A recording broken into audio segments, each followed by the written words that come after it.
Welcome back. It is episode 157. I'm your host, Jacob Harris, and I'm joined by Julio Carboni. Mate, how long have you been wrestling for? Firstly, thank you for getting me on the podcast. I'm very excited. Look, I've been wrestling for about 10 years now. Just started off in, there was a little company called All Action Wrestling, owned by guys called Andrew Carter. So I was trained by Andrew Carter, Chris Target, James Grace. We started off in it was like a little, in Port Kennedy, there's a little karate, little building above that new laser place, or it was that laser joint. It was like upstairs, it was like a karate sort of area. Had all mats all on the floor. You talking about near the main road? Yeah. So yeah, we started off in there. Started training there. Got about 6 months into my training and ended up having my debut on Valentine's Day 2015. So 10 years, it's changed my life and haven't looked back. So yeah, it's good. Wow. So wrestling, we talked about this before. It's for a lot of people kind of like oh wow, that's happening sort of thing here. Yeah. And I'm not aware of events and things like that. Yeah.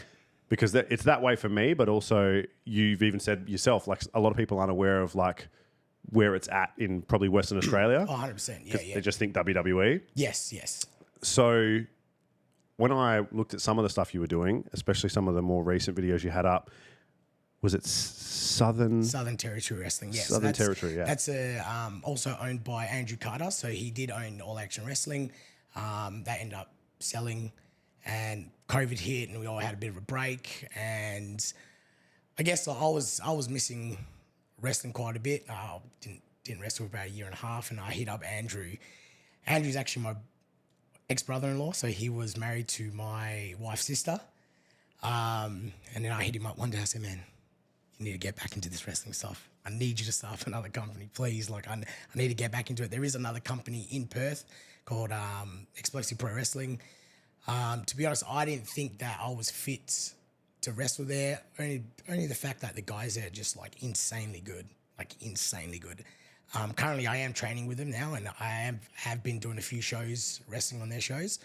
So Andrew started Southern Territory Wrestling, and his first show was in October 2021, and our next show will be April 12th at the Bad Ives Rec Centre. So we used to run at the Vision Studios at Vic Park, and now we're running in Bad Ives Rec Centre. So that's the nice local area to hopefully get the scene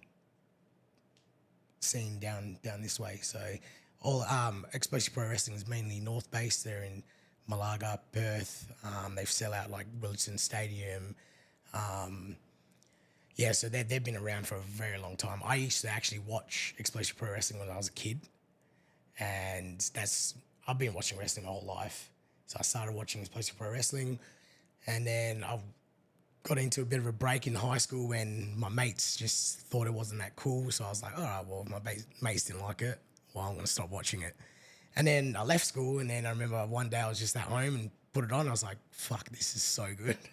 And all I remember was the ladder match with Christian and Alberto Del Rio for the World Heavyweight Championship. I remember watching that match, and Edge had to vacate the title because he got injured. He had a neck injury, vacated the title. Christian and Alberto Del Rio was in a ladder match for that title, and my love for it just grew again. And then family member, well, we call ourselves cousins because we grew up together. His name's Killer. He was wrestling for All Action Wrestling, and I used to watch him as well as a kid. And one night he came over, we had a few drinks, and he's like, I said to him, man, I want to get into wrestling. He's like, you sure about this? It's like, bro, like, imagine the stuff we could do together. Like, we're cousins. We could be a tag team. We could do a storyline that you turn on me. Like, it'd be so good. And I was just getting so fucking chuffed about it. And he's like, well, come down to training. I was like, where is it? Let's start it. So, yeah, and then I went to that first training session in Port Kennedy, and here I am now, 10 years after, riddled with injuries. Passion is growing even bigger. And, yeah, I met my beautiful wife through wrestling. We've got 3 kids together, the most supportive people in my life. yeah, sometimes I wrestle a show and I wake up the next morning, I'm thinking, fuck, I don't know how long I got left doing this because my body's just sore all the time. But then I go to the next show and I just fucking love it again. So that's good. Yeah, man. I mean, the passion's there, right? Like, it's, it's massive. I it's love strong. What's the turnout like for the local stuff? I mean, you're going to do it at the Baldivis Rec Centre, but you said they do a lot of it North Base. Like, are the turnouts good? So Explosive Pro Wrestling, they've been around for over 20 years now, and they're consistently getting about 300-400 people a show. They do a big show every year called Reawakening, where they do it recently they've been doing it at the Willerton Basketball Stadium, and I think the last Reawakening they just hit under 1,000 people, which is massive, which is really good. Southern Territory Wrestling, we're still growing. We're getting around 150, 200 people a show. We recently just did a show in Northam last Saturday. So we got about, I want to say close to 160, 170 people there. Nothing really happens in Northam, to be honest. There's only 9,000 people there. So I think they got a McDonald's and an IGA. And they got a cool rec centre though. Like nice pools there and that. But yeah, we did a show there and that was pretty good. Like obviously opened the eyes in Northam about wrestling and what we do. And hopefully we can go back out there and do another show. Yeah, I mean, it's hard for people to get around it in the same way that WWE, you mentioned before, like storylines. This is the most important part, I feel like, of wrestling that people seem to miss. Maybe not the most important part, but it's the massive aspect I feel like people ignore because people, as we talked about before, want to talk about how wrestling's fake and the fighting's not real. Yeah. Look, but people forget the storyline is actually why most people watch it. 100%. So to me, there is a fine line of like saying wrestling's fake. So, okay, yeah, there's storylines, there's characters, stuff like that. But everything we do in that ring, there's not one bit of fakeness to it. Like I said, I finish a match, I'm sore as when you're wrestling, you're pretty much giving your body to the person that you're wrestling to perform a move, to perform a slam. There's not many moves out there that is got any room for error. If you're positioning wrong, if you drop them just a split second before the other person's ready, it can be really bad. I've had multiple injuries. And the same thing, the guy I'm wrestling is giving me their body. So it's being safe, learning how to work together. Like I said, storylines, that's what engages the fans. And that's what it's all about at the end of the day. For me, wrestling is about the fans. Yeah, it's my passion and I love doing it. But I love, honestly, the best thing about wrestling is being able to see kids want to look up to you and be like you. Do you know what I mean? And getting the fans engaged in what you're doing. And that's honestly all I can ask for in wrestling. Like, it's just getting people engaged and feeling the storylines, even though like a lot of people know it's fake, but they still feel it. Like you look at, I don't know how much WWE you're watching at the moment, but recently John Cena, he was a babyface or a good guy for the last 20 years and he's just turned heel. People know wrestling's fake, but people still felt that moment of him turning heel and it still hit a lot of people. And it's just the impact that it can make on some people. That's the beautiful thing about wrestling. It's an art, man.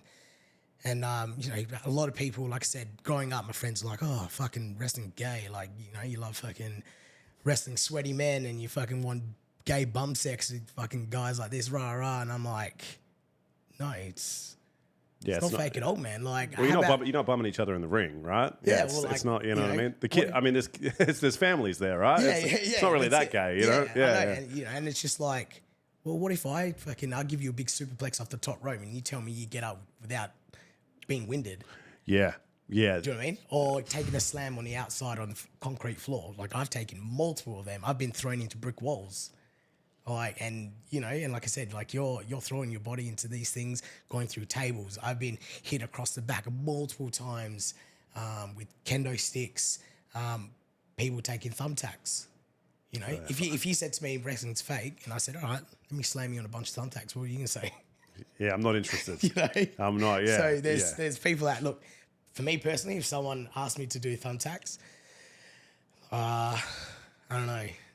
That paycheck better be pretty heavy if I was going to take some thumbtacks. But you've done them?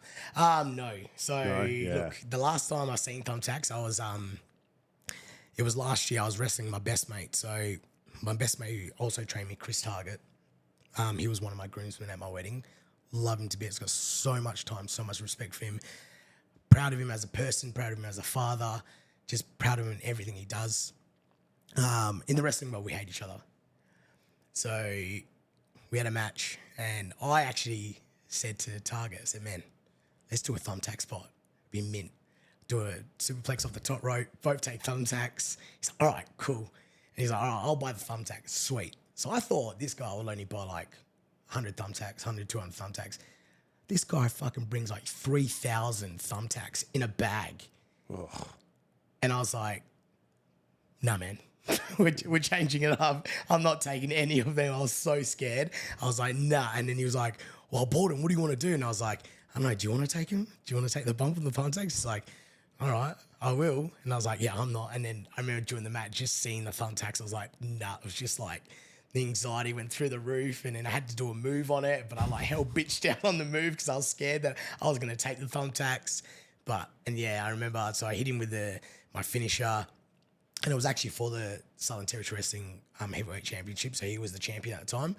And then I defeated him for the championship. And I'll never forget, I'm laying on the ground. I was fucked.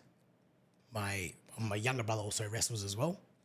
He gave me the belt, and I look over the Target, and he gets up, and all the thumbtacks stuck in his back. And I was like, no, thank you. Oh, and then I go straight out the back, and his missus is pulling them out one by one. Did you piss some blood? Well, it wasn't actually too bad, to be honest. Yeah, I think... Some of those guys bleed a lot, man. I remember even WWE, some people would be... I mean, I know some of it's fake, like they'll use some packets and that. Yeah. But there would be times where people were getting cut open and stuff like that. So, like... well, there's a thing called blading in wrestling. So, you keep a bit of a blade in your wrist tape, and then when you do the spot, get the blade out and you cut yourself in the head, and that actually creates the blood. So everyone actually thinks it's blood capsules. There's no blood capsules at all. Really? It's actually a little blade that we keep on us, and when we do the spot, we give ourselves a little cut, and then you start pissing out blood. So I've got a few scars on my head from blading. I had my last... So you do this? Yeah. So I done one... my last one I did was in December, so it was a match with Chris Target as well, because we had like a year-long feud together. This match was me versus Target, and loser leaves SCW. And I forget, I had the blade in my wrist tape, and we did the spot. And I was like trying to get it out. I was like, fuck, I can't get it out. He's like almost about to get back in the ring. Finally got it, and I shit myself, and I just... These like a couple of times I went deep as... Next thing you know, I look up, and then just blood just pouring down my face. It was in my eyes, and I was just like pouring. I started getting lightheaded because there was so much blood going everywhere. It was all over me. And then I remember going to Target during the match. It's like, hey man, how's my color? He's like, yeah man, that's fucking good. And I was just like pissed out blood. And I look out in the crowd, and my wife's there, and she's just like, nah, just hating life. And yeah, I was just like pissing out blood. So yeah, there's nothing about blood capsules in wrestling. I'm an analytical guy, so I do have questions. Like, is there paperwork? Because, like, surely from like a hygiene perspective, do you have to get tested first to make sure you don't have any? Oh, 100%. You're just going to say, because you'll be sharing a lot of that blood. 100%. I ain't going to be sharing the ring with someone that's potentially got fucking HIV or something, right? Whatever, yeah. That's because that's the only thing I thought of. I was like, I suppose like from that, it's probably not a huge issue, but it was just one thing I kind of thought like, if there really is that much real blood, you'd want to be thinking about that. But I mean, the video I saw of you, I'm assuming, it was you. So someone was in the corner of the ring and you jumped like into them, and you sort of jumped into them, and like your kind of hips landed into them, and it was like they were sitting on the floor. Oh, when I did like a somersault, maybe? Yeah, cannonball. It's called a cannonball. Yeah. I don't know who's. We're good. I don't know who's sitting there going like, no, like, because to me, I'm like, I know you guys are like doing the moves and I guess not getting hurt because you kind of know how to do them, but to me, I'm like, how do you do that shit and not get hurt? Like, you're landing on him. There's no way around that. You're landing on him. Brother, yeah, everything hurts. I think that was the video. I'm not sure. Was that the post where, like, when I was in Malaysia? Yeah, when I was in Malaysia? I think it might have been, I wrestled my younger brother. That was actually my younger brother. Really? Yeah, so I trained my younger brother as well. So did Andrew Carter and Chris Tugg and the guys that trained me, James Grace.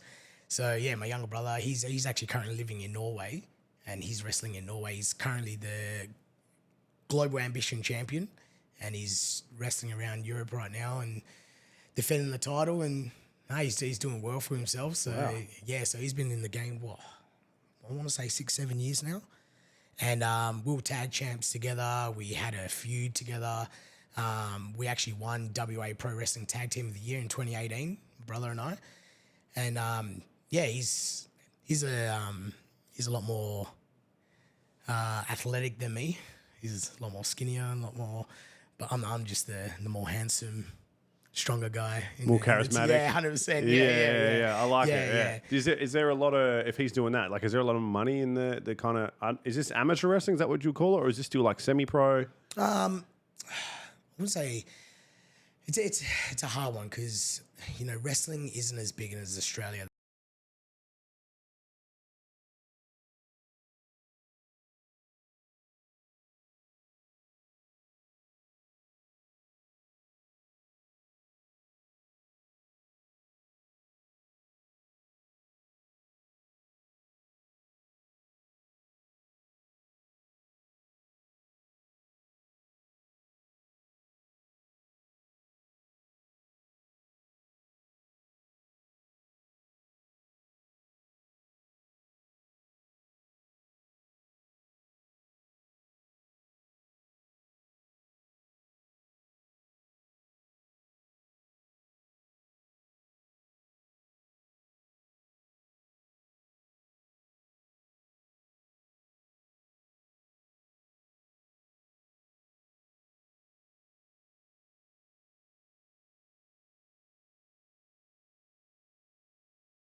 Wrestling's fucking beautiful, man. I fucking love it. Like it's my. I won't say it controls my life, but it plays a big part of my life. Like I said, it did change my life.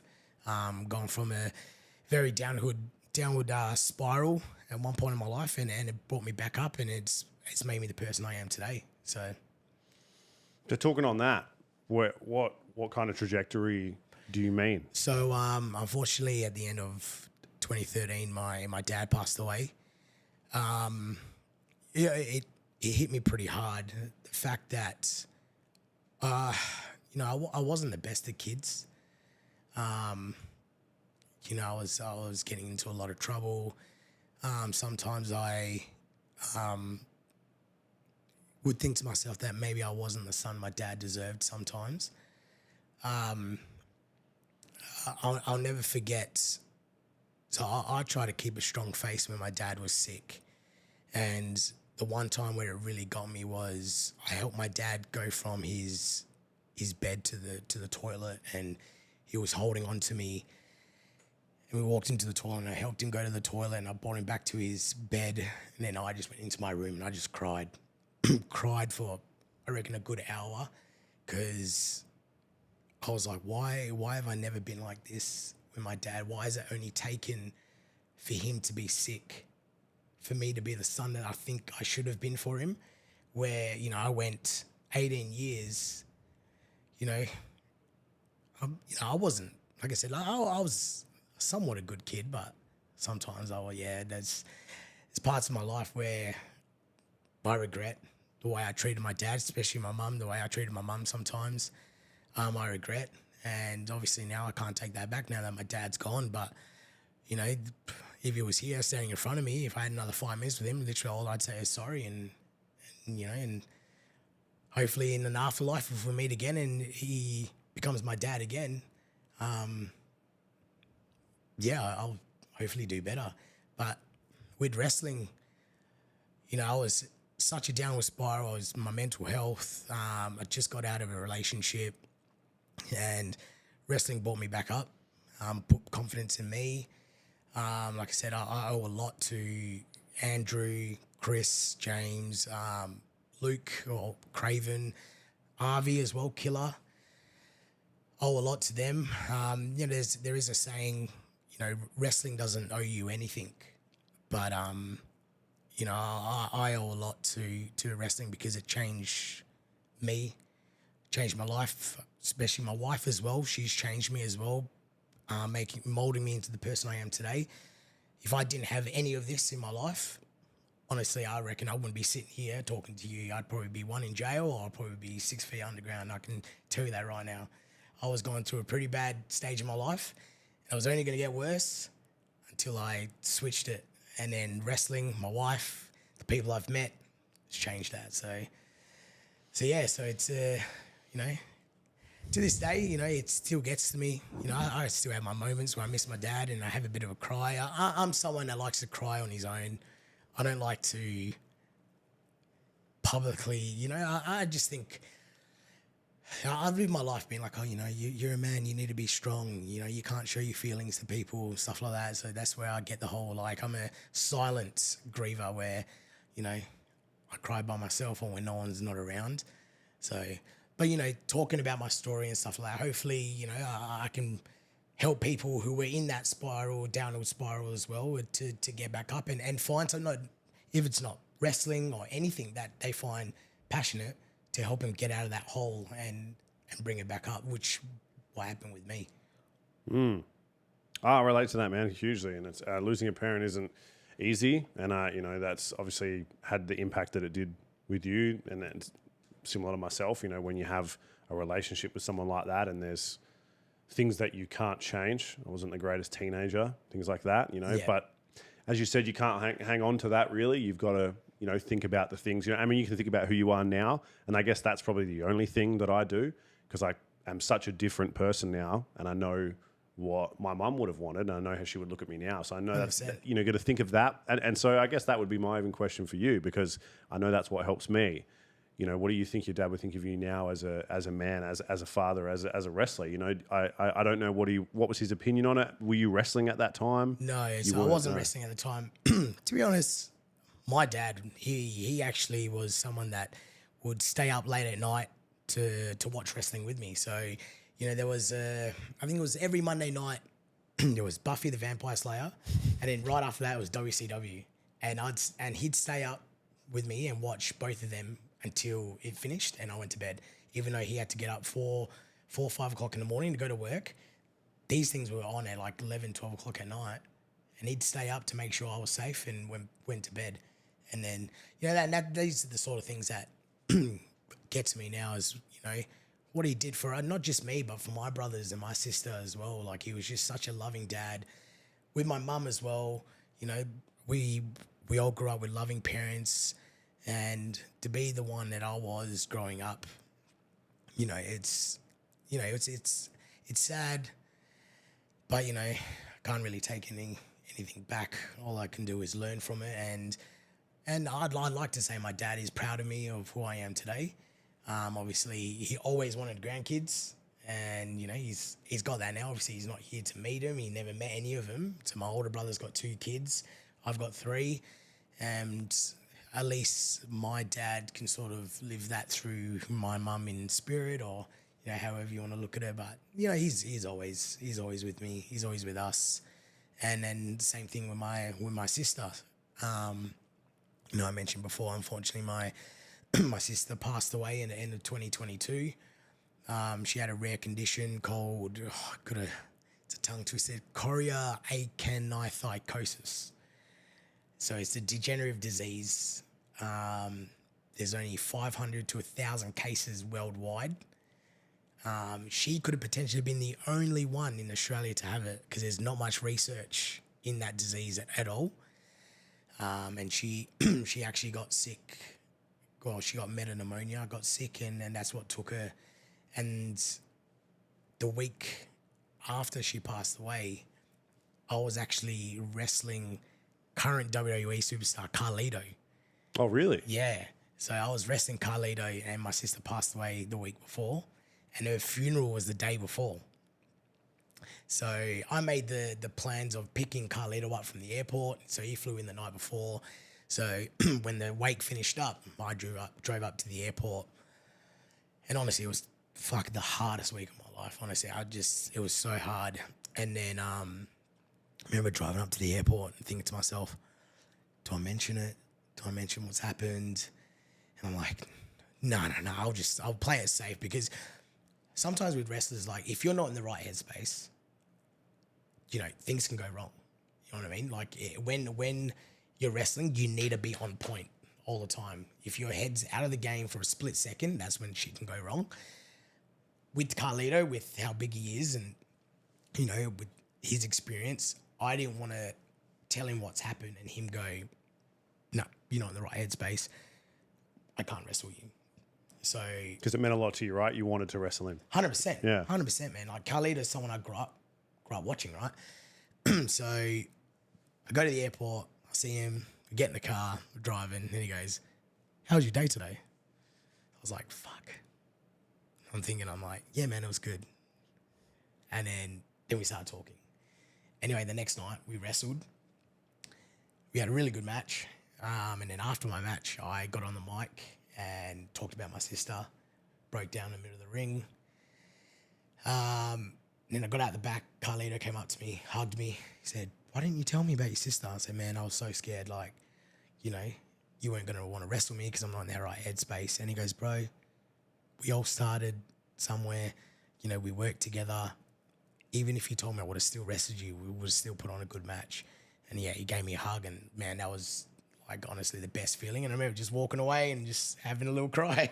Yeah. Well, it would have really, like, as you said, you were a fan of him as a wrestler, but that's a different thing there. Like sharing that moment with him as a man, as a person, and seeing that quality of like, you know, him being a quality human being is going to stick with you more so. That, like, the match probably meant a lot, but that probably meant more in a way. Oh, 100%. And like that match I hold closely to my heart for the rest of my life. And I'm not 100% sure, but I'm pretty sure that was his last match before going back to WWE. Oh, really? Okay. Yeah, so I was going to ask if is it on film? Yeah. So it's on YouTube and that. Yeah, and wicked. Stuff. So I like to say that Vince didn't have my contact number, so that's why he didn't call me up. He just called Carlito. So that was the easiest, you know. I haven't seen the documentary yet, but since there's been a few things that have come out since then, I reckon Vince maybe was busy with some other shit. Yeah. I don't know exactly what it was yet. You know, filming a Netflix series or something. I don't know. Yeah. Well, I mean, I've heard a lot about different allegations and stuff, but I mean, who knows, man? I mean, wrestling's a complicated world. WWE, when I was growing up, I had a super fan mate. That's why when you asked me, like, you watch a lot of wrestling? I was kind of forced to, but I liked it too. But I had a mate that was like pay-per-view, screaming at the television. And he was my mate. We were good mates for years, right? So I would just sit with him, you know. And I remember one year, the Royal Rumbles were always sick, right? I mean, I don't know. They were always fun, right? Good. People get knocked out and you're like, no. And the next guy comes out, you're like, you know, it was just kind of... It's even better now you're an adult because you can play drinking games with it now. Oh, I haven't watched it now. But the one we watched was, I think it was the year Van Damme came back. Okay, he'd had a break and then he'd come back. It must have been around... It would have been between 2007 and 2010, I think. Yes. Around that. And he came back. And my mate lost his mind, bro. He was losing his shit. And his fucking dad was into it. They used to watch it together as well. And then, man, this guy had like the bed sheets. He had every wrestler in like the full ring. And he was so into it, man. It was crazy. But it got me to a point where all of a sudden I was like, no, I'm not even into wrestling. And then I was like, people were like, you name a wrestler? I was like, yeah, Jeff Hardy. No, wait, Matt Hardy. Oh, Big Show. I was like, oh, all right, Stone Cold. And then I was like, fuck, I can name like 20 of these motherfuckers. Maybe I do like it. And we used to play the games on Xbox and shit. Oh, how good. Oh, man, they were sick. I can't remember. There was a couple. I think I like a lot of games now. I don't really play a lot of consoles, but I feel like they kind of overdid them. They got to a point where you'd play like a new one and you're like, oh, this is shit. There was something about the old ones. Like man, but that's any game, isn't it? It is, eh? I played like a new Tony Hawk's the other day and I was like, this is... For some reason, I liked it when it was like the worst graphics in the world and I was like 10. Yeah. I think it's because like our minds probably need more stimulation and that sort of stuff was like mint to us. But now, like, because the world is just like, we've just got exposure to everything. Like a new game, you know, you get excited for, but then after a while, you're like, Yeah, I'm playing the game and I'm like, I can just pick up my phone and watch TikTok and like see 1,000 things in front of me. Yeah, bro. It's even podcasting, man. It's a funny one, right? It's like no one can see what's happening right now.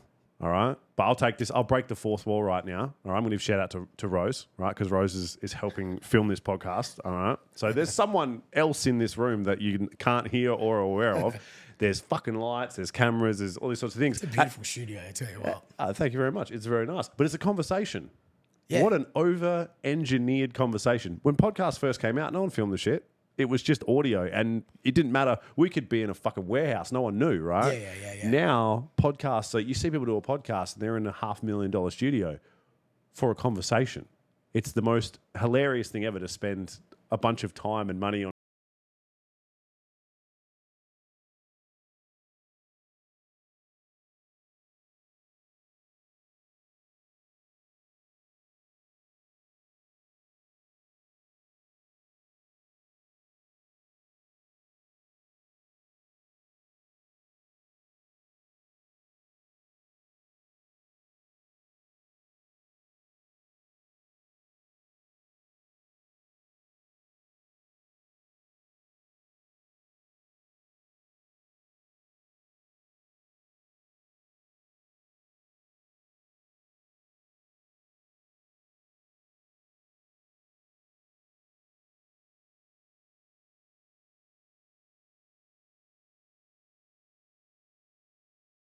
It was either you or it might have been Yeah, I Pierce. think it was the other guy. It was Pierce, right? And he was saying, yeah, look, he's spoken. And like, I've heard the same thing. I've spoken to dudes who are like black belts who are like, and the conversation has come up and they're like, man, like they're doing fucking front flips off ropes and all that. Like, I don't hear a lot of, it's actually a lot of people who don't fight that make more fun of it. Oh, 100%. People that fight seem to have a respect for it. And, Yeah. and there's probably the fair few people who are like UFC diehards who are like, shit. Yes, nah, 100%. There would be, but yeah, it's the spectacle's wild, man. I just thought it was, the world of it was always wild. So the fact that, I remember when we were watching it then they created the studio and they started bringing out like the Condemned, Cena, Evil. Remember all the wrestlers started making movies. Yeah, the Marine with John Cena. Yeah. So what was the other one? 7 rounds, I think he did, or 10 rounds. Oh man, I forgot about that one. When he had like the rounds to go to save his wife. That was a really good movie. I need actually. to, man, you just reminded me about that. I'm going to download that shit when I go home. I'm not going to download it. I'm going to buy it legally from Apple. Yes. That one, and then there was I don't know why I can't remember. The Condemned was another one that I remember, but I feel like there was another wrestling movie that I can't. Oh, no. Triple H was in Blade 3. Yes. And then you got Scorpion King with The Rock. Yeah, because he was super deep into wrestling at that point. Yep. There was a lot of this. I remember the See No Evil ones like being pretty cringe, but like Kane was a scary motherfucker, so it was kind of cool. Yeah. It did work pretty well. He played that well. And then look, man, you look at all of them and you think Dave Bautista's done really well for himself. Yeah, well, Guardians of the Galaxy. I mean, he's done more serious stuff. Yeah. John Cena's gone the other way. He's kind of does comedian shit. If anyone who hasn't seen it, it's quite a ridiculous movie, but it's actually, they filmed it in Australia. There's a movie called Ricky Staniki on Prime. And they filmed it in Melbourne, and John Cena's in it. Yeah. And it's funny as, man, right? And then obviously The Rock, who is the biggest success story in the world, because arguably, I don't know if he was anyone's favourite wrestler. He certainly wasn't mine. I don't know. Yeah, he wasn't mine. John Cena was always my favourite. I feel like The Rock was maybe popular for a bit, but I don't know if he was. I just always remember him wearing like cringe gas station sunnies, and he was always in jocks with his little eyebrow raised. Yeah, I love The Rock. Yeah, I loved watching him. But look how far he's gone now. He's gone far, man. One of the most highest paid actor in the world now or something. Which is unfortunate. There is definitely like 100 more people that are. I'm trying not to hate on people, but like I think like Leonardo DiCaprio, The Rock. I'm like, I was just this morning. I was with my wife watching Wolf of Wall Street. Oh man, and I just said, man, I don't know how this guy isn't. I'm not sure now if he's got an Oscar or an award. He did. He got one for The Revenant. Oh, so but there was a time where he didn't get one for fucking years. From like how long he's been acting for. Man, he is making movies since he was like 14. Right, he's amazing. Like, but I think it's all about like distribution as well. So like, I think Rock got a lot of distribution with the wrestling world, with the movies he was making. And that's what's getting eyes on. And the way he looks, right? It's fucking phenomenal. Yeah, a lot of those guys get the typecast, but he seems to have kind of not avoided it because he still sort of plays that guy. Yeah. But I think he's just he's got a lot of charisma, man. And there's I don't know if there's a guy on YouTube that has a very successful channel called something Charisma something. He's got like 7 million followers, man, and his channel is literally dedicated to actually teaching, talking about what having charisma is, because a lot of people are realizing that they don't have it. So a lot of young guys and stuff. Like he has a massive following of people actually that watch his videos all the time because he talks about things to take into consideration when you talk to people, when people are talking to you, when you're in rooms with people, when you meet people, stuff like we talked about before, interrupting people, talking about yourself more so than other people, never asking questions, changing a conversation to you after so you tell me a story and then I go, oh yeah, that's like a time I did this and immediately go to myself. Yeah. Tiny little things, right? And I think actors, it's actually what wins it for a lot of them because some of them are just, The Rock is one of those guys where you've never seen I'm not aware, there's not a bad video of him because every interaction he ever has with anyone, it's good. And he just has like a good vibe. And I think that's really worked for him in Hollywood. Except for obviously all that bullshit that happened with Vin Diesel. Remember when they were like fighting on the set of Fast and the Furious? They had like a massive... Did they? Had a big feud on there, man. And I think they didn't want to work with each other. And it was probably a clash of egos, maybe. Probably, yeah. You know? But I mean, it's that would probably happen in wrestling. And I remember, I'm trying to think of all these wrestlers. I used to really like Edge. And I got into a lot of heavier music as I got older. And funnily enough, man, I have gone back so many times and listened to their walk-in songs. Like the amount of time, like I think the Edge is the one I'm thinking of. His walk-in song is by the guy that sings it. His name's Miles Kennedy. It's Alter Bridge, I think. Think so. And the lyrics are like, on this day, I can see clearly now. That one, because I think he changed it, but that was the one. And so there was so much about wrestling that was charismatic, I think. You liked these people and you followed these people because of the way they acted, which is why there was like goofy people. All I can ever think of is the Irish guy. What was his name? The Irish guy. The one that was around for years. The Irish guy that I'm trying to think of. The orange hair. Roddy Piper. There was Roddy Piper, then there was Irish, one Scottish. Maybe Scottish, but there was like another one after him, I think, and I think he just had one name. I don't know why I can't think of it, but you know these guys that they were kind of bringing in as like almost like dorky. There used to be a really big guy back in the day who was horrible at wrestling too. Is his name just like literally like? Oh no, it wasn't. He had one name. Really, really big fat guy, African American, used to wear sunnies. And he would always get knocked out in the Royal Rumble straight away. I'm trying to think of his name. I'll have to try to find it, man. Yeah. But I'm like trying to... He was probably forgettable, right? So you can't remember him. Yeah, but now I'm trying to think. Now you stun me. Yeah, but we say someone like Jeff Hardy, which like I'm not familiar with his career, but I don't remember him winning heaps. Like I don't like not like maybe John Cena did, where he was like John Cena had like he always had the fucking belt and championship. Yeah. But these guys are memorable because they had this charisma about him and this kind of thing about him that made you like them, right? It was like, oh, this guy's, you know, Jeff usually, I mean, he always had like super colourful hair, was always doing front flips. I always used to play him in the game because he's fucking, he's like finisher move was like the killer. Swanton, he used to mess people up with it, right? Yeah. So those sorts of things are the interesting part. And I think that's kind of where I wanted to get into when we mentioned backstories before. That's what's hard about selling it here, right?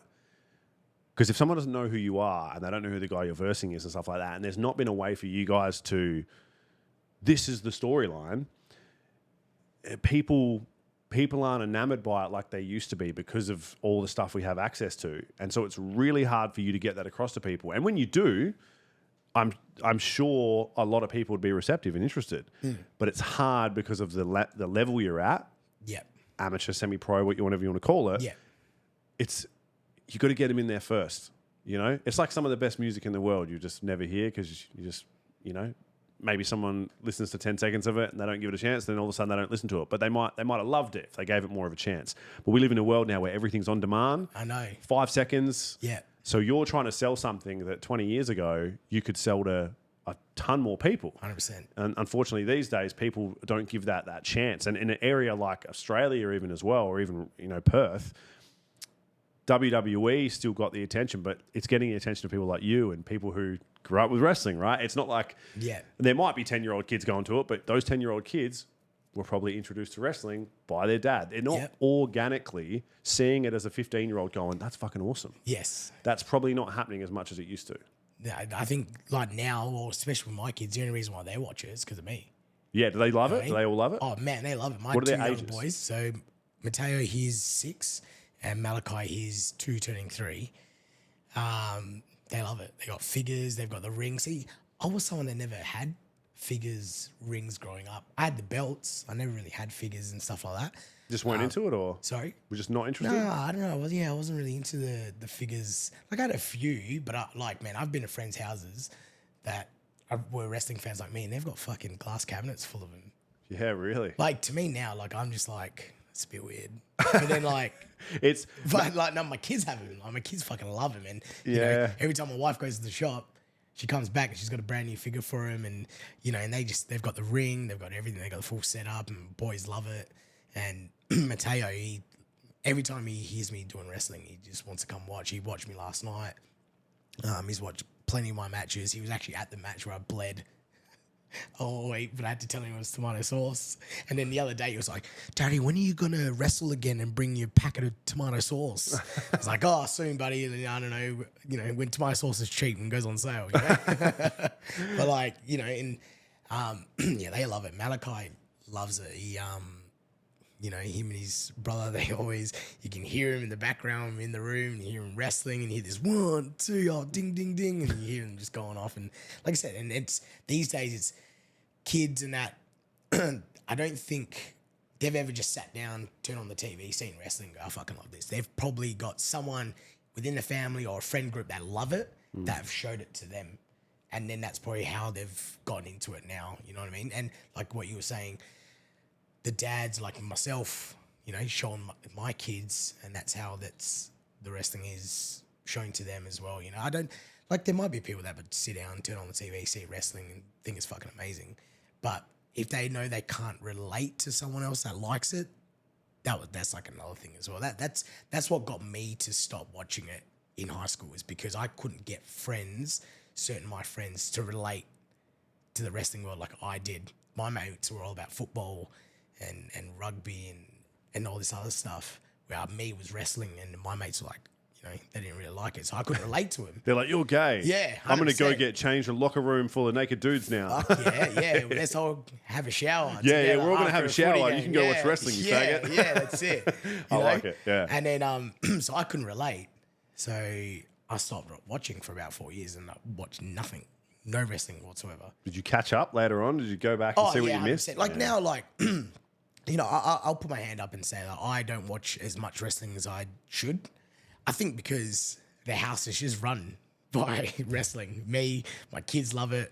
I think my wife and daughter it's all they see. They wake up in the morning, either wrestling's on, or my boy's got a wrestling figure in his hand. You know what I mean? I normally watch like the big pay-per-views and stuff like that. And, you know, I think wrestling has changed a lot now with Triple H taking over. Vince McMahon's not in the scene. I think the booking is doing a lot better. He's engaging the fans. He's actually listening to the fans more. Where Vince just had his own vision. He wanted something. That's how we're going to do it. Doesn't care. I don't care. Where Triple H, I think he's sort of listening to the fans or what they want as well. I think it's good that he took over though, because you feel sort of sorry for him. I mean, over the years, he was just kind of Vince's lapdog, right? Yeah. Pretty much. But like, you know, The Rock actually owns pretty much WWE. Oh, really? Yeah. So Triple H is still the guy, but The Rock is pretty much the main shareholder, and so TKO own WWE. I think UFC has got an alliance with WWE as well, so that's why you see a lot of wrestlers go to UFC events. UFC guys come to WWE events. So Triple H, he is, like I said, he is the guy, he's the boss, but the big boss, the final boss, he likes to call it, is The Rock.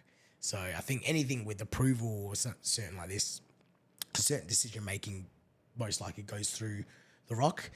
Another guy called Tony Khan as well. He's one of the main owners of WWE, and him and Rock work together. And like I said, I think everyone just thinks Triple H owns WWE, but he might have some sort of ownership to it. But The Rock is. You never really know, but it's good to see he got some shares in it, because he had to put up. I think a lot of the wrestlers put up with a lot of stuff when Vince was. I don't know if you've seen the next Netflix series of Vince. I haven't seen. I need to watch that. I just remember specifically Booker T.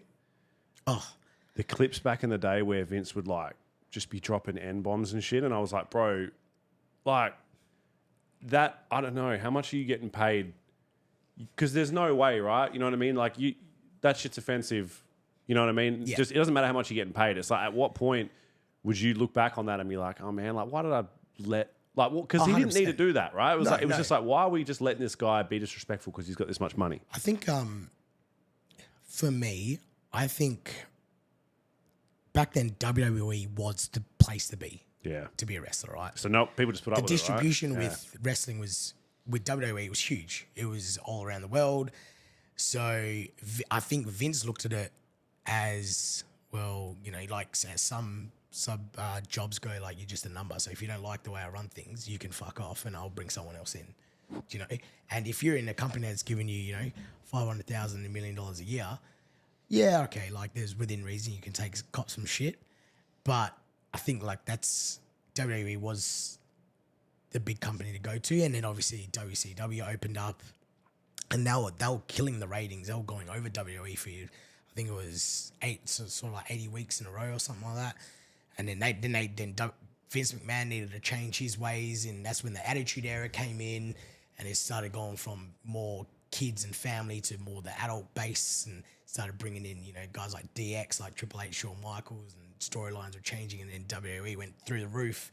Vince ended up buying WCW, and then guys like ECW went bankrupt, and because the distribution was there for WWE, like the TV deals they had, and like I said, like even now, like it's the biggest company. If you're a wrestler, like the dream is there. You got AEW. I like AEW. I personally, I wouldn't sit down and like take the time out of my day to watch it. I don't know. I'm not a big fan of it. I wouldn't even know who wrestles in it now. But So Edge is actually wrestles in AEW. okay, Chris Jericho. yeah, Chris Jericho's in it. Dean Ambrose. A lot of people have been injured in AEW. Is it more? I think it's more run by, how we call it. It's run by the boys. So like, you got a bit of freedom in what you do in your matches. When WWE, you got agents. You got to be approved. Movie deals. And you got like people that sometimes write your matches for you in WWE. AEW, I think it's more like free range, like go out there, do what you want, kind of thing. And then Is that what Kurt Angle did? no, Kurt Angle did TNA. TNA. So okay, TNA was like another sort of, I don't know what the story was, but I think someone's father was really rich, and then they opened up TNA, and then they brought in a whole heap of big wrestlers, and then it went to shit pretty quick. But now WWE have a massive alliance with TNA, so I actually think WWE have bought TNA because a lot of the TNA guys have come to WWE. So Jeff Hardy and Matt Hardy just wrestled on NXT last week, and they're in TNA, and they're TNA Tag Team Champions, and they went to They're still going. WWE. Yeah. Oh man, they're old as fuck, but they're still going. What was the story back in the day? Was it Edge? The whole Matt Hardy's misses and stuff like that? Yeah. Wasn't there like a real thing? Yeah, man. Yeah. So they had a real fight? So Edge was sleeping with Matt Hardy's wife. So Matt got injured, and he had to stay at home for quite a while. And Matt and Edge were good friends. And Matt said to Edge, "Go, oh hey, Lita's going to be on the road." That was Matt's wife at the time. Lee's going to be on the road. Can you look after her on the road? And Edge was like, "Yeah, man. Yeah, brother. I got you back." And then next thing you know, fucking Edge was fucking his missus. Edge is a good-looking guy, man. I mean, yeah, he is. Look, yeah. But that's like with wrestling, right? You got two people that literally hated each other, but were still able to work together in the ring and be safe. Yeah, there was like blows and they were fucking smacking each other, like for real. But they still had a wrestling match. Was that the story though? So they actually had it, because I thought maybe they had a separate fight. So they actually had a fight in the ring, but it was like more than what was choreographed. So in the ring, like, so Vince was like straight away, like, "This is fucking money. I can make some money off of this." And then at the end of the day, he's paying these guys, and they had to be somewhat professional about it. Yeah, they fucking hated each other, but you got to be professional at the end of the day as well. And like I said, to be that professional, knowing that the guy that you're wrestling was fucking your wife for, I don't know, however long, and still put on a wrestling match and not go out there and absolutely kill each other, So it's pretty full on. Yeah. Oh man, like full on, and and I think at the end of it now, like, Edge is happily married with someone else, and Matt's happily married with someone else, and Lita's on her own. Yeah, I'm pretty sure. I forgot about the chick wrestling. Let's get some water because we this is yeah. a great time to get some. Yeah, Can we man, go at the that's same time? Oh, it just went all over me. That was great. So this is just water. This is just water. Although now it does look like I've pissed myself because I spilt it all over myself. But it is fresh water. Thirst trap. Does it feel like fresh? I feel like it tastes like more water than normal. Like fresh. How's that? I don't know, man. It's like more H2O, H3O or something. It's got something in it, but it tastes fresh. Shame to send us Shining Spring water. I reckon they've just got Mount Franklin, just poured it in and put a fucking lid on it. Bro, if you were just going to recycle water and pour some shit in there, I wouldn't be buying fucking Mount Franklin. I'd be buying the fucking 10-gallon spud shed water to like pour into this shit. Where can you buy this? You could buy it at Woolworths, but I'm not sure. I haven't seen it there recently, so can't comment too much on it. It's not bad. Because It's refreshing. yeah, who knows what's going to happen. It's definitely not. It's not in Stone Cold's. His Leski used to carry around. He was another favourite of mine that I was going to bring up before as well. Yeah. Just the beer drinking I always loved. I mean, how good is it? Eh? Oh man, it was just funny. I just love the way. But my favourite thing, and I forgot to mention this before. Have you seen a movie called MacGruber? No. Need to watch it. If you haven't seen the, MacGruber. I reckon the movie's hilarious. The comedy is so funny. It's got like 15. It's Chris Jericho is like in a proper scene in it, and there's about 15 wrestlers in it. MacGruber. All right. I'll send it to you so you remember. please. And then the Longest Yard was a good one, right? They were all in that. That was good. Yeah. That had the Great Khali in it. Great Khali had Goldberg in it. Stone Cold was in it. Stone He was Cold. like a had racist guard. Kevin Nash. Kevin Nash was in it as Kevin well. He was Nash. the one with that fucking with his nipples. Taking steroids. taking it. Well, he thought it was steroids, estrogen. Yeah. And then I'm trying to think. They had it. I think that one might have had. Who else was on the actual team? I'm trying to think. I feel like there was like another one. I don't know why I can't think of another one. I don't think they had Kurt Angle in it. I think it was. That was Goldberg. Yeah, that Goldberg, Great Khali. I can't really I think think. that was it. too Yeah, much. and then Kevin Nash and Stone Cold. I think they were the Because only. Kevin Nash is from. He was also in the Punisher back in the day. Yeah, and he was in Magic Mike. Was he? Yeah. Oh, Yeah, he was God. one of the one of the main guys. I don't Magic watch Mike. too much. Is that a wrestling thing? You guys all sit around and watch Magic Mike? Or? Kayfabe, Man, I love that they got involved in movies, and that's why I think it's blown away that some of them actually became because some of them were like doing it. Like when John Cena first made that movie, you were like, "Oh, this is just a novelty. It's a wrestler in a movie." It's Yeah. the same when The Rock did it, and it was probably the same. I think Batista, when he first started, was in like crappy action movies from memory. Like he hadn't done any decent roles. He was just in ones that were called like Collateral Explosion, and you know what I mean. Like it was like Dave Batista. Yeah, I know or, that Chris Jericho went in that fucking stupid Sharknado. Oh no! Yeah, so that would have been shit. The tornadoes had fucking sharks in it. It was like, bad. Chris Jericho was in it. It was the worst acting ever. Bro, I'm Like, gonna, it is. I'm gonna look it up right now. I remember reading about this thing came up a while ago. They made heaps of money off that, bro. I swear to God, I remember hearing. Sharknado. Yeah, it was so like Didn't Shark. they do like 6 of them? They did do like 6 of them, but I remember like so Sharknado. So the budget for Sharknado, I think they did this on purpose, right? So Was it like $3? it was actually $2 million. Jesus. But how much did Sharknado make? It already wants to know. Check this out. Are you fucking ready, bro? So Sharknado cost $2 million to make, right? Now this is including all of them. But then from 2013 to 2018 came the 6 Sharknado movies. Sharknado 5 had a budget of $5 million, right? And has then since made in excess of $800 million. Some reports state a total franchise gross of $4.5 billion. Not even kidding.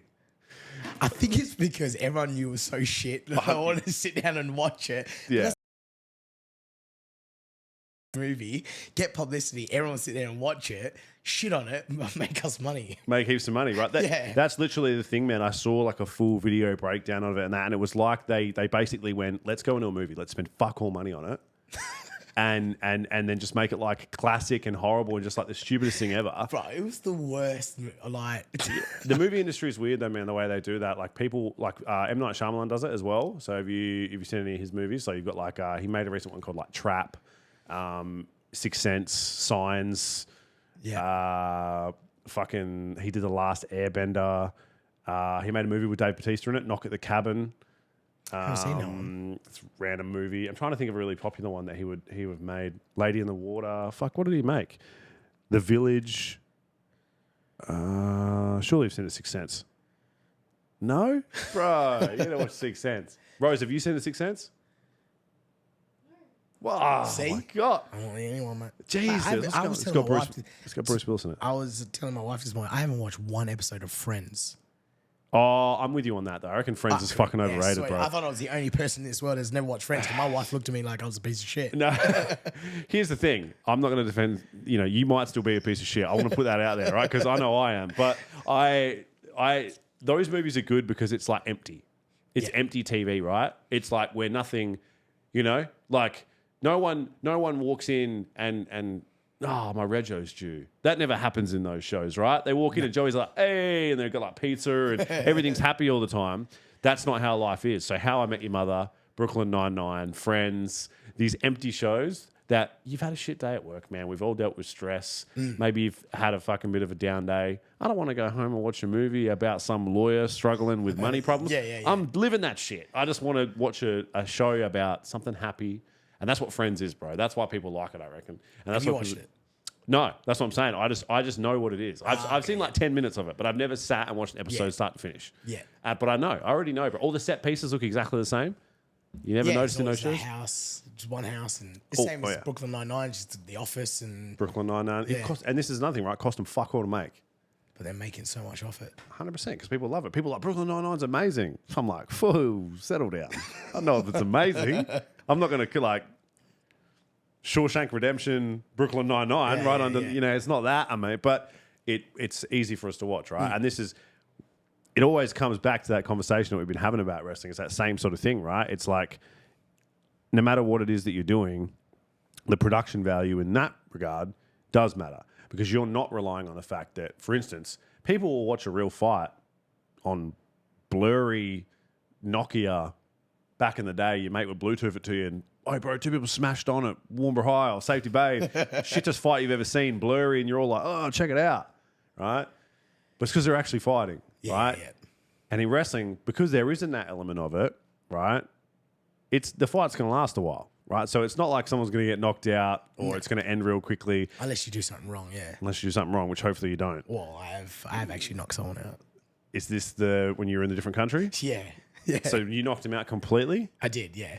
All right, tell us about that. All right, so I was in the Philippines back home, wrestling a guy called Chino. Amazing wrestler, amazing bloke. Fucking love him. And, you know, going through our match, we're like 2 minutes in. Do our spot, bang, bang, bang. Do an up and over. He goes to clothesline my legs, I jump over. I go for a kick. Out cold. Kick him straight in the face. He's on the floor, arms hard like this. I'm like, shit. I was like, I flew all this way to knock someone out. I was like, oh God. And then I jumped down. I go to him. I'm like, hey, bro, you okay? And he's like, and I'm like, what's my name? He's like, I don't know. I was like, what's your name? I don't know. He's like, where are we? He's like, I don't know. I was like, bro, we're wrestling. He's like, okay. I was like, do you want to take it home? And you're like, are you done? He's like, nah, just talk to me. I was like, okay. So like, from then, whatever we planned during that match, out the door. So I had to you'd work pre-planned it. You obviously weren't meant to knock him out. No. Who was meant to win? Me. You were still meant to win. Yeah. Okay. So I was still meant to win. We had a fucking sick match planned out, and it was just like out the door. But like we worked on the fly, and it ended up actually being not a bad match. Some things he started coming to, but yeah, he was out cold. Like I felt so bad, honestly. Like that conversation I was saying at the start is that you're giving your body to me and I'm giving my body to you, so we need to work safe. Do you know what I mean? You need to be safe. And the fact that I've kicked this guy straight in the face and knocked him clean out, I felt so bad. Like, oh man, I was messaging him for like weeks after, being like, hey man, like, just want to make sure you're okay. Like, I feel so sorry. Like, feel so bad. Like, but that's the thing in the wrestling world. I've been knocked out multiple times. I've been knocked out. I'm fucking got injuries. I've got a torn PCL. I've had rolled ankles, concussions. Back is constantly jacked. You know what I mean? But man, that moment, that was just like, it was scary too, man. Especially when I got him up. And I tried to talk to him, and he was just talking gibberish. And I was like, "Fuck, what do we do here?" Is this what they call you, the Philippine dream? 100%, Right? 100%. Because you put motherfuckers to sleep. Look, and like I said, like it was scary, and you know, that was pretty much the first time I've ever been in that situation where I've hurt someone to the point where I'm like, "Fuck, what do I do?" And I need to figure out what to do. And with wrestling as well, You can take your time on certain things, but you can't sit there and be like, all right, I'm going to do this, and you're going to do this, you're going to do this. You're going to be like quick. People are watching, right? Yeah, man. Yeah, otherwise it's too obvious. 100%. And there's no, all right, let's stop. Let's take a breather. Get ready. All right. You just have to keep going. And honestly, mad respect to Chino for keeping on going, because I was doing some moves that was like fucking him up as well. Like, I remember there was one point I was like, yeah, I'm going to do a senton where I literally jump and like sort of backsplash while they're laying on the ground. And I said to him, roll out the way. He didn't roll out the way. So I'm just fucking bang right on him. And it just, oh man. And Can I ask you how much you weighed? How much do you think I weigh? I'm not going to ask. That's why I said weighed, because I was like, if it's past 10, then it's... I've been the same. I'm 112 kilos. Pure muscle bar. Oh, yeah, obviously. Yeah. Well, people say, like, me and The Rock look the same. Same physique and everything. I was thinking the same thing, to be honest with you. Like, you know what I mean? Look, the camera won't do it justice. You know what I mean? Like, look, if you can, like, hide my chin or something like that, and I don't know, I got no shirt off, like, you can put some abs on me or make it look like I'm a gym guy. Like, you're just bloated, bro. It's the half McChicken burger. It was a leftover McChicken burger. Brother, Yeah, like, you know, when you wake up and there's nothing else to eat and you see a McChicken burger sitting in your fridge, why not? I mean, yeah, I don't know. I don't think I've ever done like the leftover McDonald's thing. You know what I mean? I know I used to live with my mate and his missus, and she was actually a chef, and she ate leftover KFC once and got the worst food poisoning of her life. I think because I'm Filipino, I'm just immune. You one of those people with like an iron gut? Yeah, bro. Yeah. Have you seen what we eat in the Philippines? Yeah, so I haven't been to the Philippines. I don't know how this is going to sound. I'm not saying everyone's the same, all right? But the closest I've been is I went to Bali, right, recently. And I don't really like Asian food, right? How dare you label us like that? How dare you? I'm not saying it's the same. But for me, yeah, I couldn't. Everyone was eating like ramen and shit. And like, bro, some of the stuff people were getting, I was smelling it. And I was like, nah. They were like, bro, why do you want this? I was like, bro, why is there an egg on it? Why is there an egg on it? It goes on toast, bro. They were like, no, this is normal. I'm like, nah, give it away from me. We're all the same, and rice is rice, bro. I don't mind. I don't mind a bit of rice, but Philippines. I'm with, bro. Here's the thing, right? It's not like I'm talking about high end, you know, like Asian food. I'm talking about like Bali Uber Eats. You know what I mean? Maybe it was not the best place for me to make judgment. Maybe I actually wouldn't mind it if it was a restaurant. But yeah, so like, I actually used to do this all the time with people. I'd be interested. I used to always hit people with like not like, I always say it's a speed round, but it never is a speed round.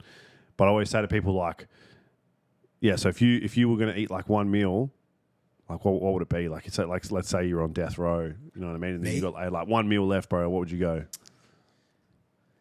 Could it be multiple meals? Bro, I mean, you're going to die, bro. I've seen some of these guys, what they ask on death row. Look, man, honestly, I love my Filipino food. There's just so many though. I don't know if have you ever tried like pork adobo at all? I got no idea what that is. No.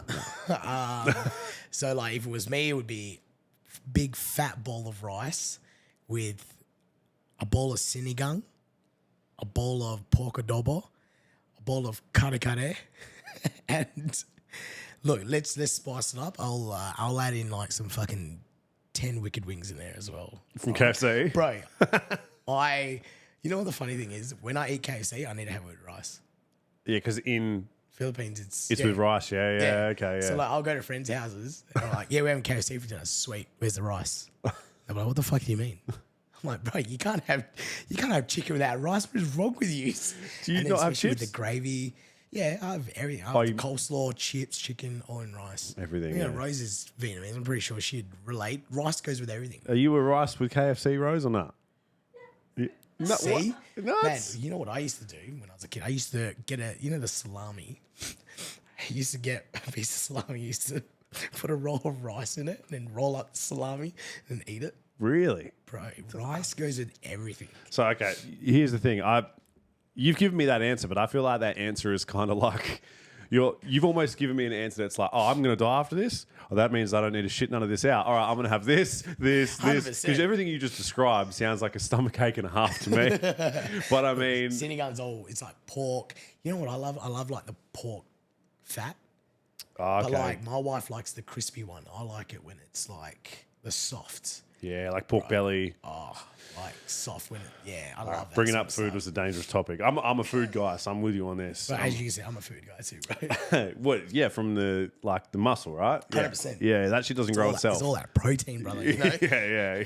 Eating that protein rice. Yeah, luckily we got the aircon on in here, so we can fucking. Yeah. What about wrestling? Like, if you could wrestle anyone, like let's say you could beat. How long is a round typically in wrestling? I mean, it goes until it's finished usually, but is there ever a cut off, or do they ever separate? No, it can go from anywhere from you can get matches from 5 minutes to fucking half an hour. Like I've wrestled 40 minutes. I've wrestled 2 minutes. Jesus Christ, wrestled 40 15 minutes. Yeah, bro. It definitely takes its toll on this body. Like can the imagine. match I had with Chris Saga last year in April when I was talking about with the thumbtacks, I think that was close on 40 minutes.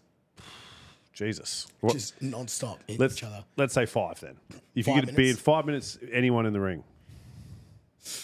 Oh, man. I'm going to have to say John Cena because he's my favorite.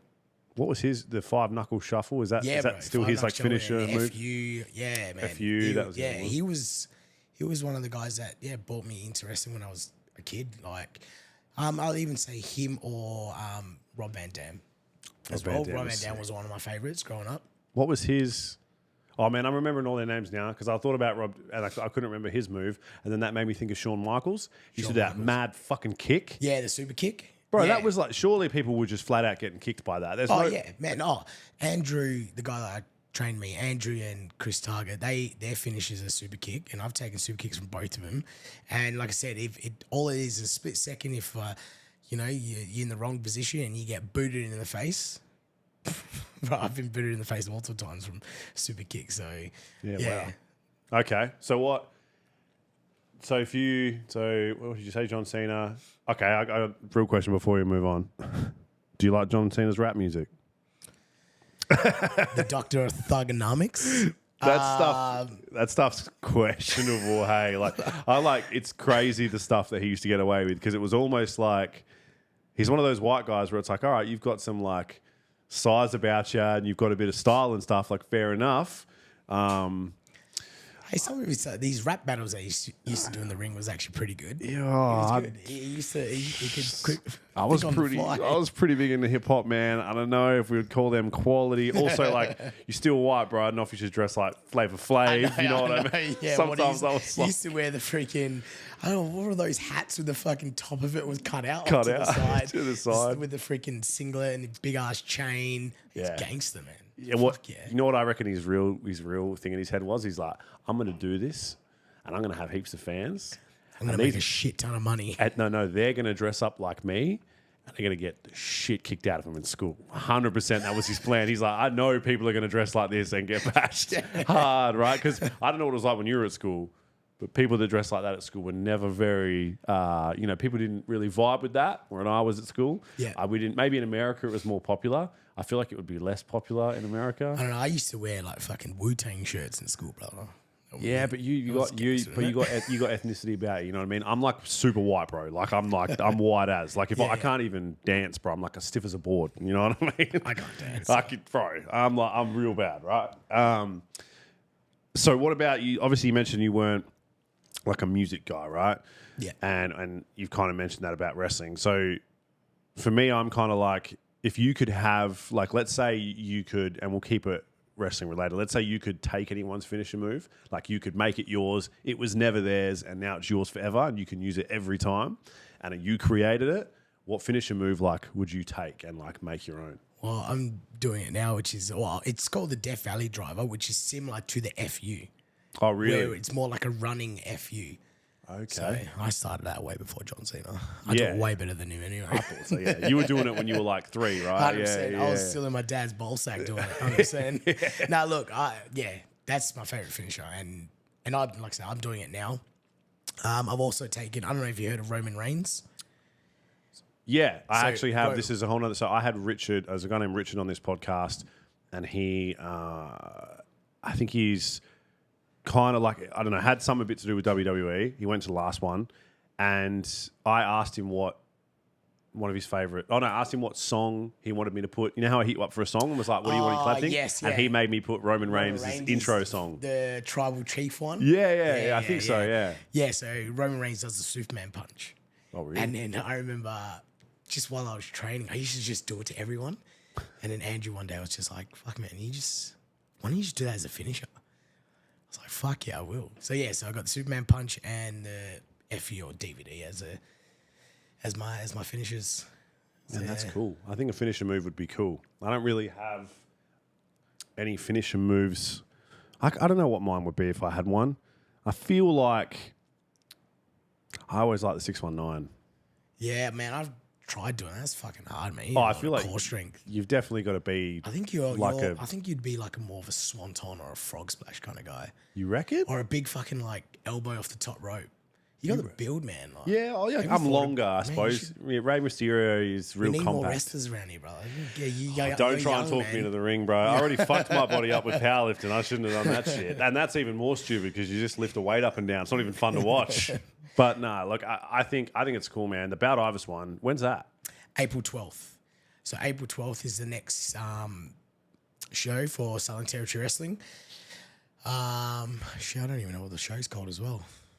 Completely forgot. Who else is? How many like fights will they have? So they do. Our pre-show is called Step Up, SCW Step Up, which is like the guys that are training at the moment and just haven't got that chance to wrestle in front of a crowd, just to come in. It's just a pre-show.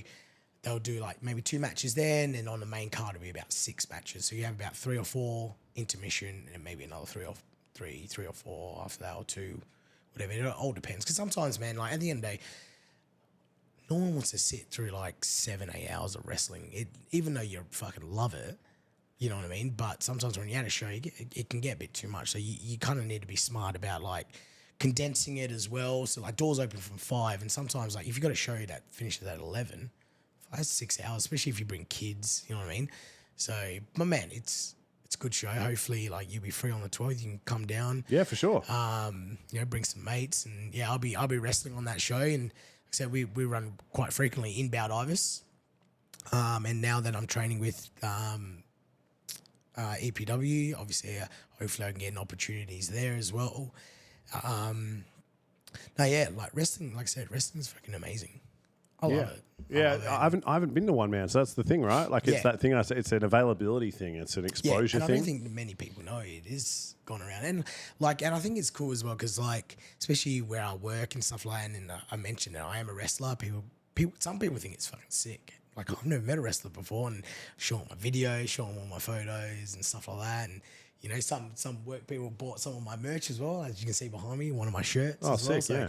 you know, I sell merch as well, and kids come up, and I've got like little cards and 8x10s I sell as well, and yeah, it's just good. Like, obviously not many people have met wrestlers in their lives, and that's why I like coming on things like this, and you know, talking about the wrestling business, and hopefully to build it in Australia and in WA and in Perth. Like I said, WWE's coming back this year.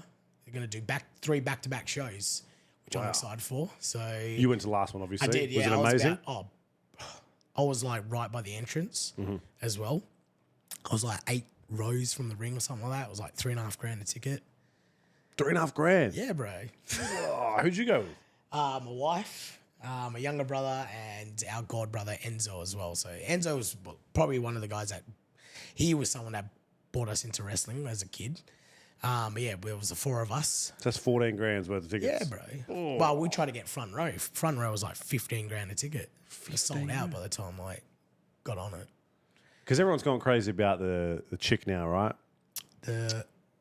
What's her name? Rhea Ripley. Rhea Ripley. Rhea Ripley, yeah, from Adelaide. She went to the same school as my wife. Oh, really? Yeah. Yeah, so because I obviously I just hadn't been in wrestling, and then I kind of me and Richard talked about it, and I kind of all of a sudden I was like, man, I'm seeing this chick everywhere. Because like I said, to me I only think of old people and female wrestling. I don't know, maybe it was more popular. I remember when I was hanging out with my mate and stuff, it not being that popular. No, so I think back in the day, wrestling was more thirst trap, like trying to get the girls in bras and panties, and that was bringing in the adult audience and the male audience into the industry. I've seen some weird clips, man, of Bro. them like ripping clothes off them and stuff. Man. It was like pretty weird. You're not going to see any of that these days. No way, because now they built the women into being wrestlers now. You know, yeah, they were wrestlers back then, but they were more like, it was more just sex appeal back then. Like, you know, there is obviously they're good looking female wrestlers now, but they're actually wrestlers now, not. Well, they used to dress real weird, Right, man. Hey, like I said, bras and panties matches, and that was the thing that Vince liked. Yeah, he's Fucking weirdo. He's a weird dude. No, eh? I mean, like, you know, but now they're just like I said, Rhea Ripley. You know, there's a few Australian wrestlers in WWE now. You got Rhea Ripley, Bronson Reed. You got Grayson Waller. He's on NXT. Who was that chick there was the movie about, but she wasn't Australian? Paige? Paige, yeah. She still do it? I'm not sure if she's still with AEW, but she's not with she was with AEW. She was with WWE. She still wrestles. She got injured really bad. I think something with her neck. And then, I think she quit and then got back into AEW. I know her mum still wrestles as well. Her mum's actually come to Perth a few times and wrestled here in Perth.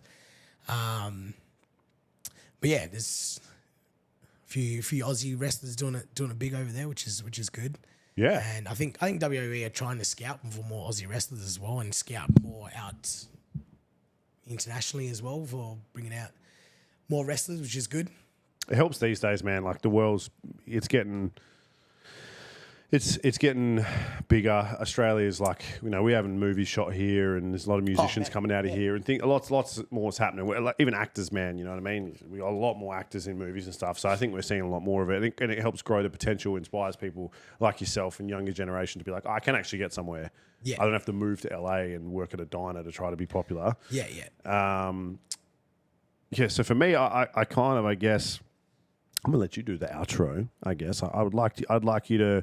You've mentioned about Ivis. It's 12th of April. People want to get tickets. How do they get to that? So they can follow Southern Territory Wrestling on Facebook or Instagram. It will bring you to a link, Humanitics. You buy tickets on there. Or if you're lucky enough, if it doesn't sell out, they can go on the day and buy tickets on the door as well. But yeah, if you follow Southern Territory Wrestling on Facebook, you have the links.